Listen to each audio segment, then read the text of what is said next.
உலகத் தமிழர்களுக்கு என் அன்பான வணக்கம். நல்லதோர் வீணை செய்தே அதை நலன்கெட புழுதியில் எரிவதுண்டோ, சொல்லடி சிவசக்தி என்னை சுடர்மிகும் அறிவுடன் படைத்து விட்டாய், வல்லமை தாராயோ அப்படின்னு பாரதியார் நல்லா அழகாக பாடினார். அது நம்ம எல்லாருக்குள்ளேயும் ஒரு சக்தி இருக்கிறது, ஒரு பவர் இருக்குது. நம்ம எல்லாருக்குமே நமக்கு ஒரு டேலண்ட் இருக்குது. அதை நம்ம எப்படியாவது நம்ம வெளிப்படுத்தணும். இல்லை அட்லீஸ்ட் யூடியூப் மூலமாக நம்ம ரெக்கார்ட் பண்ணியாக வைக்கலாம். ஒருவேளை நம்ம மற்றவங்களை ரீச் ஆகலைனா கூட நம்ம ஃபேமிலி மெம்பர்ஸ்க்கே நம்ம பண்ணுற வீடியோஸ்லாம் கண்டிப்பாக யூஸ்ஃபுல்லாக இருக்கும் அப்படின்னு தான் நான் நினைக்கிறேன். அது சமையல் ரெசிபிஸாக இருக்கட்டும், இல்லைனா உங்களோட எந்த ஒரு டேலண்ட்டாகவும் இருக்கட்டும், நமக்கே வயசான அப்புறமா அதை உட்காந்து நம்ம பார்க்குறதுக்கு நல்லாயிருக்கும். அந்த காலத்தில் நமக்கு ஃபோட்டோஸே இருக்காது. அதுக்கப்புறம் ஃபோட்டோஸ் வந்துச்சு, அதுக்கப்புறம் வீடியோஸ் வந்துச்சு. இப்போ ஈவன் நம்ம பசங்களுக்கே போட்டு காட்டும்போது சின்ன வயசில் இப்படி தான் நம்ம இருந்தோமா, குழந்தையாக இருந்தோமா அப்படின்னு பார்க்கும்போது ரொம்ப ஆவலாக இருக்குது. ஏன்னா வளர்ந்துட்டு இருக்காருமா பின்னோக்கி போகிறது நடக்காத விஷயமா இருக்குது. இப்போ வீடியோஸ் மூலமாக அது சாத்தியமாக இருக்குது. ஸோ நமக்கு இப்போ ஒரு டேலண்ட் இருக்குது, நம்ம எல்லாம் பண்ண முடியும்.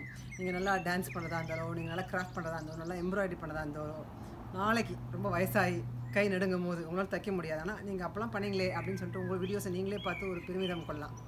அப்படிப்பட்ட ஒரு முயற்சி தான் என்னோடய யூடியூபும். அப்படி தான் நான் ஸ்டார்ட் பண்ணேன். ஏன்னா நான் ஃபஸ்ட்டு முன்ன ஊருக்கு போகும்போது நான் டைரியில் கூட எழுதி வைப்பேன், எப்படி லெமன் ரைஸ் பண்ணுறது, எப்படி புளி சாதம் பண்ணுறதுன்ட்டு. அப்போ என் ஹஸ்பண்டுக்கு அப்போ தெரியாது. இப்போ எல்லாத்தையும் கற்றுக்கிட்டார் வேறு. ஸோ இந்த மாதிரி நம்ம மற்றவங்களுக்கு ரெசிபி சொல்லும் போதும் நம்ம வீடியோவே இருக்குது, இப்போ பார்த்துக்கோங்க இனிமேல் அப்படின்னு ஈஸியாக சொல்லிடலாம். அது மட்டும் கூட நின்று கேமராமேன் அப்படி எடுத்தாங்கன்னா அவங்களுக்கு இந்த ரெசிபிஸ்லாம் கூட நிறைய தெரிஞ்சிடும், மனப்படம் ஆகிடும்.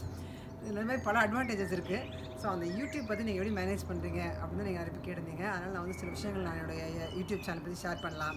என்ன நான் யூஸ் பண்ணுற சாஃப்ட்வேர் அதெல்லாம் உங்களுக்கு ஹெல்ப்ஃபுல்லாக இருக்கும் அப்படின்றத நான் இந்த வீடியோவோட நோக்கம். ஸோ என்னென்ன முடியுதோ நான் அளவுக்கு நான் ஷேர் பண்ணுறேன். முக்கியமான ஒரு விஷயம் என்னென்னா நான் இப்போது காலம் மாறி போச்சு. ஸோ ஒரு பிசியில் உட்காந்து கம்ப்யூட்டர் டைப் பண்ணி நான் பார்க்குறதோ, லேப்டாப் வச்சு பார்க்குறதோ நான் பண்ணுறதில்ல. அது மட்டும் இல்லாமல் கேமரா என்கிட்ட இல்லை. எல்லாமே நான் யூடியூப்பில் என்னுடைய ஃபோனில் தான் பண்ணுறேன்.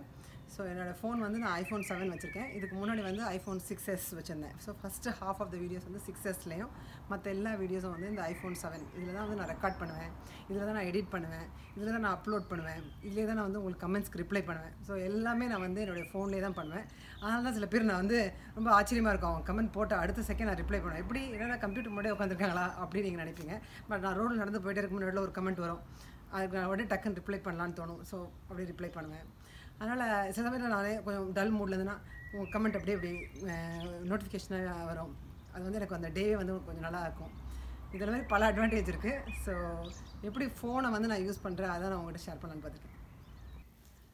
நார்மலாக என்னோடய ஃபோனில் நோட்டிஃபிகேஷன்ஸ் எப்பவுமே எனேபிள் பண்ணி வச்சுருப்பேன். ஸோ பார்க்கலாம் அவங்கள்ட்டு அது பார்த்தீங்கன்னா எல்லா நோட்டிஃபிகேஷன்ஸும் நல்லா வரும் எனக்கு. ஸோ நீங்கள் சில பேர் கேட்பீங்க, நான் அந்த பர்டிகுலர் புது வீடியோவில் கமெண்ட் போடலைன்னா உங்களுக்கு பார்ப்பீங்களா அப்படின்ட்டுலாம். எந்த வீடியோவில் நீங்கள் கமெண்ட் போட்டிங்கனாலும் எனக்கு நோட்டிஃபிகேஷன் வரும். நான் அது நல்லாவே திருப்பி பார்ப்பேன். ஸோ இது பார்த்தீங்கன்னா எல்லா நோட்டிஃபிகேஷனும் நான் சும்மா கொஞ்சம் போராக இருக்கும்போது, டயர்டாக இருக்கும்போது கூட நான் இந்த கமெண்ட்ஸ்லாம் திருப்பி படிப்பேன். ஏன்னா இதெல்லாம் எனக்கு எப்பவுமே ஒரு மோட்டிவேட்டிங்காக இருக்கும். இதை படிக்கும்போது போய் ஃப்ரெஷ்ஷாக ஒரு வீடியோ பண்ணலாம் அப்படின்னு ஒரு தெம்பு கொடுக்கும் நல்லா. ஸோ தொடர்ந்து எல்லாம் நல்லா கமெண்ட்ஸ் போடுங்க. நாட்டில் நான் என்ன பண்ணேன்னா ஏற்கனவே நான் சொல்லியிருக்கேன், நான் ஃபுல் டைம் ஜாப் பண்ணுறேன். அதனால் ஆஃபீஸில் இருக்கும்போது நான் யூடியூப் பண்ண மாட்டேன். வீட்டுக்கு வந்த அப்புறமா நான் யூடியூப் பண்ணுவேன். வீக்கெண்ட்ஸில் நான் யூடியூப் பண்ணுவேன். அதனால் சில பேர் நான் கமெண்ட்ஸ் போட நான் ரிப்ளை பண்ணல, கொஞ்சம் லேட் ஆச்சு அப்படின்னா சில பேர் இமீடியட்டாக ரிப்ளை பண்ணியிருப்பேன். அப்புறம் நான் வீட்டில் உட்காந்துட்டு என் ஃபோன் முன்னாடி தான் நோண்டிகிட்ருக்கேன். நீங்கள் அப்போ தான் கரெக்டாக கமெண்ட்ஸ் போட்டால் இமீடியட்டாக ரிப்ளை பண்ணியிருப்பேன். அவ்வளோ ஆஃபீஸில் இருந்தேன்னா நான் இது டிஸ்ட்ராக்ஷன் ஆகும், இல்லை ஆஃபீஸ் ஒர்க் அஃபெக்ட் ஆகக்கூடாதுன்னு சொல்லிட்டு நான் சம்டைம்ஸ் இந்த நோட்டிஃபிகேஷன் ஆஃப் பண்ணி வச்சுருப்பேன். ஸோ அதனால் நீங்கள் அதை கொஞ்சம் அட்ஜஸ்ட் பண்ணிக்கணும். இது என்ன பண்ணலான்னா ஃபோனோட அட்வான்டேஜ் தான் மெயினாக நான் உங்கள்கிட்ட சொல்லணும்னு நினச்சேன். ஃபோனை வீடியோ எடுத்துருவோம் இதுலேயே அப்படியே. இதை என்ன பண்ணுவாங்கன்னா என் ஹஸ்பண்ட் இந்த கையிலே பிடிச்சி இந்த வீடியோ வச்சு அப்படியே வீடியோ எடுப்பார். ஸோ வீடியோ ஃபுல்லாக ரெக்கார்ட் ஆகிடும். அதுக்கப்புறமா ஸ்ப்ளைஸ், SPLICE ஸ்ப்ளைஸ், ஸ்ப்ளைஸ்னு ஒரு நல்ல ஆப் இருக்குது, ஐஃபோன் ஆப். அது ஃப்ரீ ஆப். அது ஐஃபோனில் தான் ஒர்க் ஆகும். ஸோ ஸ்ப்ளைஸ் அதில் என்ன பண்ணலான்னா ஈஸியாக ஃபியூ மினிட்ஸ் கடைசியில் கட் பண்ணோம், நடுவில் எடிட் பண்ணோம், அது மாதிரி எங்கெல்லாம் பண்ணணுமோ அந்த கட்டிங், எடிட்டிங், மர்ஜ் பண்ணுறது, 2-3 பீசஸ் மர்ஜ் பண்ணுறது எல்லாமே நம்ம இதில் பண்ணலாம். இதில் தான் நான் சவுண்டும் கொடுக்குறேன், ஃப்ரண்ட் சவுண்ட், பேக் சவுண்ட் எல்லாம் லாஸ்ட்டில் எல்லா டிஃப்ரெண்ட் பிட்ஸும் போட்டுட்டு நடுவில் டைட்டில் ஆட் பண்ணலாம். அதுக்கு ஒரு ஸ்லைட் கொடுத்துருப்பாங்க. எல்லாத்தையும் ஒன்றா போட்டு அதுக்கப்புறமா வீடியோ எக்ஸ்போர்ட் பண்ணுவேன். சேவ் பண்ணிவிட்டு எக்ஸ்போர்ட் பண்ணிவிட்டு அதையும் என் ஃபோன்லேயே வச்சுட்டு நேராக யூடியூப்க்கு போய் அப்லோட், அதுவும் ஃபோன்லேருந்தே அப்லோட் பண்ணுவேன். ஸோ இப்போ நம்ம எப்படி ரெக்கார்ட் பண்ணுறதுன்னு பார்க்க போகிறோம். ஸோ ஸ்ப்ளைஸ், இந்த ஸ்ப்ளைஸ்ன்னு சொன்னால அதில் என்ன பண்ண போகிறோம்னா நான் லேட்டஸ்ட்டாக எடுத்த வீடியோவுடைய பிட்ஸ்லாம் இங்கே போட்டு வச்சுருக்கேன். இப்போ பார்த்தீங்கன்னா 30 செகண்ட்ஸ், 1 மினிட், 8 செகண்ட்ஸ், இந்த மாதிரி எல்லாம் பிட்டாக நம்ம எடுத்து எங்கே கட் பண்ணுறோமோ மொத்தமாக இதில் போட்டு வச்சுட்டு இதில் நம்ம ஜாயின் பண்ணிக்கலாம். ஃபார் எக்ஸாம்பிள் இப்போ பார்த்தீங்கன்னா வந்துட்டு இந்த வீடியோ ஒன்று வந்து நம்ம இப்போது ஓப்பன் பண்ணலாம். இண்டிவிஜுவலாக ஓப்பன் பண்ணி எடிட் கரெக்டாக இருக்கான்னு செக் பண்ணி பார்க்கலாம். இந்த வீடியோவுக்கு வந்து கடைசி பிட்டில் பாருங்கள், கடைசி பிட்டில் நான் ஏதோ பேசியிருக்கேன். இது நல்லாயிருக்கும்னு நினைக்கிறீங்களா? இப்படி வச்சா அதை கட் பண்ணலாம். ஸோ அப்படி கட் பண்ணி ட்ரிம் பண்ணி ஒரு லாஸ்ட்டில் ஒரு ஃபியூ செகண்ட்ஸ் ட்ரிம் பண்ணி அப்ளை ட்ரிம். ஸோ அந்த அன்வான்ட் பிட்டு அது மாதிரி கட் பண்ணிவிட்டேன். இப்போ இன்னொரு வாட்டி போட்டு செக் பண்ணலாம். ஃபுல்லாக கரெக்டாக இருக்குது. இதுக்கு வந்து நான் பேக்ரவுண்ட் மியூசிக் கொடுக்க போகிறேன், அதனால் இங்கே எதுவும் பேசலை. அதே மாதிரி இன்னொரு வீடியோ பார்த்தீங்கன்னா இங்கே ஃபஸ்ட்டு இந்த அடைய வீடியோவை இந்த பக்கம் நான் அடையை இப்படி ஃபேஸ் பண்ணுற மாதிரி போட்டிருந்தேன். இப்படி பிக்சர் எடுக்கலாமா இல்லைன்னா திருப்பிட்டு பிக்சர் எடுக்கலாமா? ஸோ அவர் ஹஸ்பண்டோட கை அதில் வந்திருக்கு, அதனால் அதை கட் பண்ணுறேன். பண்ணிவிட்டு ட்ரிம், அப்ளை ட்ரிம். ஸோ ஏதாவது நம்ம எக்ஸ்ட்ரா பேசியிருந்தாவோ இல்லை ஏதாவது ஆக்ஷன் பண்ணியிருந்தாலோ நம்ம அதெல்லாம் வந்து நல்லா ட்ரிம் பண்ணி கரெக்டாக எடிட் பண்ணிடலாம் இண்டிவிஜுவல் பீசஸாக. அதுக்கப்புறமா இதுக்கு வந்து நம்ம மியூசிக் கொடுக்கலாம். இப்போ இந்த வீடியோ நமக்கு தேவையில்லை அப்படின்னா டெலீட். ஸோ இதுவும் நமக்கு தேவையில்லைன்னா டெலீட்.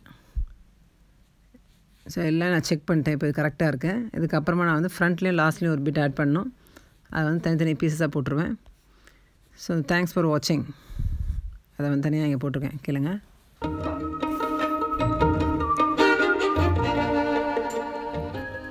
இது நம்ம டெக்ஸ்ட் எடிட் பண்ணோன்னா என்ன பண்ணலான்னா எடிட் வீடியோ, டெக்ஸ்ட் ஆட் பண்ணலாம். டெக்ஸ்ட்டில் டிஃப்ரெண்ட் ஃபாண்ட்ஸ் இருக்குது. ஸோ நமக்கு ஏற்ற மாதிரி ஃபாண்ட் செலக்ட் ஆகும். நம்ம யூஸ்வலாக நம்ம உங்கள் சேனலில் என்ன கொடுக்குறீங்களோ அதுமாதிரி கொடுக்கலாம். ஸோ நான் இதை செலக்ட் பண்ணியிருக்கேன். இதுலேயே வந்து நம்ம இப்படி சைஸ் அட்ஜஸ்ட் பண்ணலாம், சின்னது பெருசாக. ஸோ நம்ம என்ன டெக்ஸ்ட் வேணாலும் டைப் பண்ணிக்கலாம். ஃபார் எக்ஸாம்பிள் இங்கே நான் ஒரு ஃபுல் ஸ்டாப் வைக்கிறேன், டன். ஸோ இது ரெடி. இது தனியாக வந்து நம்ம சேவ் பண்ணிக்கணும். நல்ல ஒரு HD quality, HD. So exporting video தனியாக வந்து நம்ம வீடியோ ஃபோட்டோஸில் சேவ் ஆகிடும். சக்ஸஸ். இந்த மாதிரி நம்ம front video, last video. Front piece என்ன பண்ணியிருக்கேன்னா ட்ரெடிஷ்னல் அடை, அதுக்கு ப்ராக்கெட்டில் நேம் கொடுத்து மியூசிக் கொடுத்துருக்கேன். ஆல்சோ நம்ம ஏதாவது பேசணுன்னா கூட நம்ம வாய்ஸ் ஓவர் பண்ணோம். இந்த மாதிரி ஆடியோ போட்டு நம்ம ரெக்கார்ட் பண்ணி நம்ம இதுக்கு ஏதாவது எக்ஸ்ட்ராவாக வாய்ஸும் கொடுக்கலாம். இந்த வீடியோக்கு தேவைப்படல. ஸோ இதில் கிளிக் பண்ணி ஃப்ரண்ட்டில் அந்த டைட்டில் வீடியோ ஆட் பண்ணோம். இந்த வீடியோ ஆட் பண்ணோம். ஃப்ரண்ட் பிட் ஆட் பண்ணியாச்சு. அதேமாதிரி எண்ட் பிட் ஆட் பண்ணலாம். இங்கே கிளிக் பண்ணி எண்ட் டைல் ஆட் பண்ணலாம், ப்ளெயின் டைலும் ஆட் பண்ணலாம். ஸோ தேங்க்ஸ் ஃபார் வாட்சிங். அந்த வீடியோ இங்கே ஆட் பண்ணிட்டேன். ஸோ இந்த பிட்ஸ்லாம் ரெடி ஆகிடுச்சு.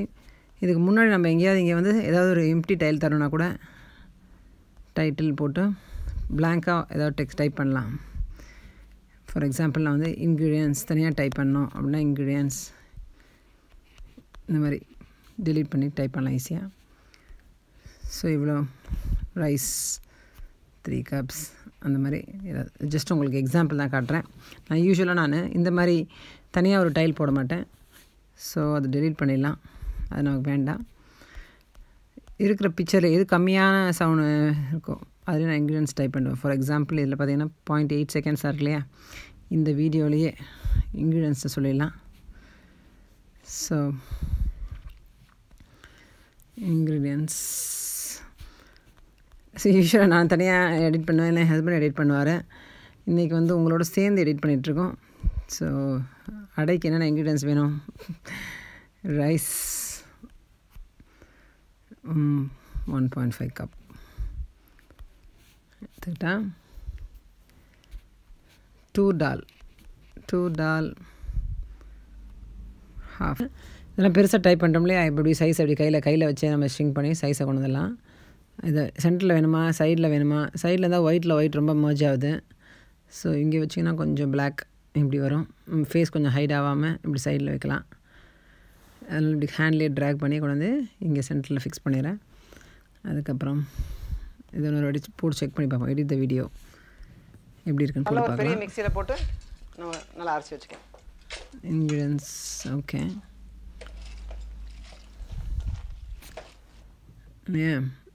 இதே வந்து கொஞ்சம் சென்ட்ரல் அலைன்மெண்ட் போல் இந்த மாதிரி லெஃப்ட் அலைன் பண்ணிட்டு தான் நீட்டாக இருக்கும். இன்னும் லெஃப்ட் அலைன் நீங்கள் கொடுத்துருக்காங்க, லெஃப்ட் அலைன், சென்ட்ரல் அலைன் இல்லைனா right align. So left align போட்டு டன்.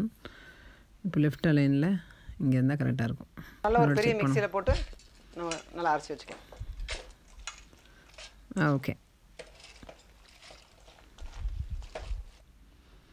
ஸோ எல்லாம் ரெடி ஆகிடுச்சு. இதுக்கப்புறமா இதில் எதாவது எடிட் பண்ணணும்னா எடிட் பண்ணலாம் டெக்ஸ்டெல்லாம். ஸோ திங்க் ஹாஃப் ஸ்பூன், இது ஒரு ஹாஃப் ஸ்பூன்,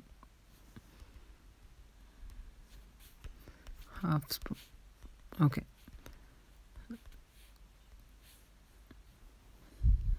ஃபுல் வீடியோ எல்லாமே ரெடி ஆகிடுச்சு. எடிட் பண்ணி எல்லாத்தையும் இன்னொரு நீங்கள் ஃபுல்லாகவே செக் பண்ணி பார்க்கலாம். அதோட இப்படி செக் பண்ணி பார்க்கலாம் எல்லாம் கரெக்டாக இருக்குது அப்படின்னா காரணமாக எக்ஸ்போர்ட் பண்ணுவேன் ஃபோனில். ஸோ எக்ஸ்போர்ட் பண்ணி அது வந்து எக்ஸ்போர்ட் இந்த வீடியோ சேவ் ஆகிடும். ஒரு 5 minutesல சேவ் ஆகிடும். அதுக்கப்புறமா நம்ம யூடியூப்பில் போய் இதை அப்லோட் பண்ணலாம். ஸோ சேவ் ஆகிடுச்சு. வீடியோ க்ளோஸ் பண்ணிவிட்டு நம்மளுடைய ஃபோட்டோஸில் வந்திருக்கோம். ஃபோட்டோஸில் போய் பார்த்தா last photo 5 minutes, 5 minutes 21 seconds video ready ஆகிடுச்சு. இப்போ என்ன பண்ணோன்னா வந்துட்டு யூடியூப் ஆப் இருக்குல்ல, அதை கிளிக் பண்ணி ஸோ யூடியூப் ஆப்பில் போய் ஸோ அந்த வீடியோவில் நம்மளோட லேட்டஸ்ட் வீடியோ எடுத்து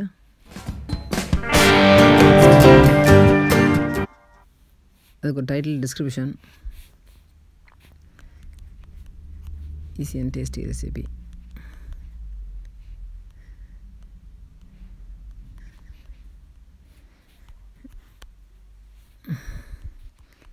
easy and tasty recipe protein rich pancakes அப்படின்னு ஒரு டிஸ்கிரிப்ஷன் போட்டுட்டு டைட்டில் ஒன்று போடலாம், ட்ரெடிஷ்னல் அடை, தமிழ் கமெண்ட்ரி அதையும் போட்டுடலாம். அதுக்கப்புறமா பப்ளிக் ரெடி ஆகிடணும். அப்லோட், அந்த பட்டன் அப்லோட் ப்ரெஸ் பண்ண உடனே உங்களுக்கு அப்லோட் ஆகிடும். கொஞ்சம் நேரம் கழிச்சு அப்லோட் பண்ண போகிறேன். ஸோ இதை வந்து நான் இங்கே ரெடி பண்ணி வச்சுருக்கேன், அவ்வளோதான். ஸோ இப்படி தான் நான் வீடியோஸ் அப்லோட் பண்ணுவேன். வீடியோ அப்லோட் பண்ண உடனே எப்படி கமெண்ட்ஸ் வருதுன்னு நான் உங்களுக்கு ரெக்கார்ட் பண்ணி காட்டுறேன் திருப்பியும். தன் வீடு தன் பிள்ளை சோறு சம்பாத்தியம் இவையுண்டு தானுண்டு என்ற சின்னதொரு கடுகளவு உள்ளத்திலிருந்து இந்த பரந்த தேசத்தை விரிந்த மனதோடு பாருங்கள் அப்படின்னு ஒரு நல்ல பாட்டு வரும்.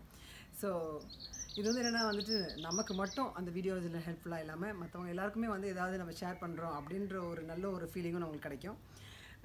வீடியோஸை வந்து நான் மெயினாக அப்லோட் பண்ணி ரெக்கார்ட் பண்ணி வைக்கிறது வந்து நம்ம என்ன பண்ணலான்னா வந்து நான் ரெகுலராக கன்சிஸ்டண்ட்டாக போடணும் வீடியோஸ். ஆனால் கொஞ்சம் அதான் இம்ப்ரூவ் பண்ணலான்னு இருக்கேன் நான் கொஞ்சம். சரி, கமிங் பேக் டு அந்த டெக்னிக்கல் இன்ஃபர்மேஷன், அதுதான் கொஞ்சம் மெயினாக ஹஸ்பண்ட் தான் இதெல்லாம் பார்ப்பாரு. இது என்னென்னா வந்துட்டு ஒயர்லெஸ் மைக். நான் போட்டிருக்க ஒயர்லெஸ் மைக் வந்து அதோடைய டீட்டெயில்ஸ் வேணால் நான் டிஸ்கிரிப்ஷனில் போடுறேன். ஸோ என்னுடைய பீஸ் ஒன்று இங்கே இருக்கும், அதை வந்து ரெக்கார்ட் பண்ணுறதுல ஃபோன்லேயும் வந்து நம்ம இதை இன்சர்ட் பண்ணி வச்சுருப்போம். ஸோ இது மூலமாக வந்து வாய்ஸ் வந்து நல்லா ரெக்கார்ட் ஆகிருக்கும். என்னோடய வீடியோஸ் பார்த்தீங்கன்னா வந்து ஃபஸ்ட்டு 100 வீடியோஸ் வந்து கொஞ்சம் வாய்ஸ் கம்மியாக இருக்கும். நான் வந்து மைக்கே அப்போ யூஸ் பண்ணல. பட் நீங்களாம் நிறைய கமெண்ட்ஸ் போடும்போது சில ஆண்ட்ராய்ட் ஃபோன்ஸ்லேயோ சில ஃபோன்ஸ்லேயோ வந்து உங்களுக்கு வால்யூம் ஒருவேளை கேட்கல அப்படின்ற சில கமெண்ட்ஸ்னால தான் வந்துட்டு நான் அடுத்த 100 வீடியோஸில் மைக் ஆட் பண்ணி நான் போட்டிருக்கேன். ஸோ அதுக்காக நல்ல இம்ப்ரூவ்மெண்ட் இருக்குது, நிறைய பேர் போட்டிருக்கீங்க. அதனால் நீங்கள் ஏதாவது வீடியோஸ்லாம் இதுமாதிரி பண்ணும்போது நான் ஷேர் பண்ணுறது. ஐஃபோனோட மெயினாக வந்து நம்ம கேபிள் பார்க்கணும். அந்த கேபிள் வந்து நல்லா வந்து கம்பேட்டபிளாக இருக்கணும். அதை நான் உங்களுக்கு க்ளோஸ்அப் காட்ட போகிறேன், டீட்டெயில்ஸ் போடுறேன் நான். இது மட்டும் இல்லாமல் நான் இன்னொரு மைக்கும் யூஸ் பண்ணுறேன், அதுவும் நான் உங்களுக்கு காட்ட போகிறேன். ஸோ மோஸ்ட்லி நான் வந்து இந்த ஒயர்லெஸ் மைக்கில் தான் நாங்கள் ரெக்கார்ட் பண்ணுவோம். அப்படி இல்லைன்னா வந்துட்டு நம்ம இந்த மாதிரி கண்டென்சர் மைக் SF666 அப்படின்னு இருக்கேன், இதையும் நம்ம பண்ணலாம். இதில் பண்ணும்போது வந்து இந்த எக்ஸ்ட்ரா நாய்ஸ் எதுவுமே கேட்காம நல்லா அழகாக ரெக்கார்ட் ஆகிற மாதிரி இருக்குது. ஸோ அதுவும் அட்வான்டேஜ். எல்லா கேமராவோட நம்ம ஃபோன் கேமராவும் நல்லா பெட்டராக இருக்கனால நாங்கள் ஃபோன்லேயே தான் டேரெக்டாக எடுக்கிறோம். நல்ல ஒரு HD quality, high definition quality வீடியோஸ்னால எடுக்கலாம் நம்ம. ஸோ இந்த வீடியோ உங்கள் எல்லாருக்கும் யூஸ்ஃபுல்லாக இருந்திருக்கும்னு நினைக்கிறேன். ஏதாவது விதத்தில் அப்படி இருந்தால் ரொம்ப சந்தோஷம். ஸோ நெக்ஸ்ட் வீடியோவில் பார்ப்போம். அது வரைக்கும் பாய்.